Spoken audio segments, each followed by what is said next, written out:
Yes po. Nalaman mo yun? Opo. Are you friends? Yes po, kami po ni Alam mo kung Brenda. bakit? Because before the big night, I think you said na hindi ka dapat maging bahagi ng Ultimate 8. Correct me if I'm wrong, si Lela. Tama ba?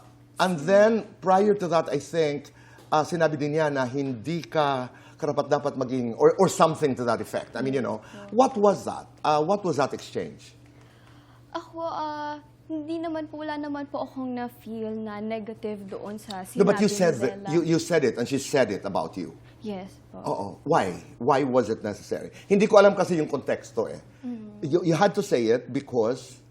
Kasi may utos po si Kuya noon na kulang pa po sa pagpapakatotoo. And ako po... Ayun yung sinabi, Yes oo, po. na kulang sa hindi nagpapakatotoo sa loob ng bahay. And then, I'm sorry. And yun, doon ko po napili si Lela and si Miguel po. Dahil yun po talaga yung nilalaman ng heart ko. And I'm very honest po na yun po talaga yung nafe-feel ko nung time na yun. Okay, so that was coming from your heart. Pero yung narinig mo, nung sinabi na hindi ka karapat-dapat maging bahagi naman ng, maging part ng Ultimate 8, Yes. nasaktan ka? Ako po hindi naman po ako nasaktan. Were you able to talk about it, kayong dalawa?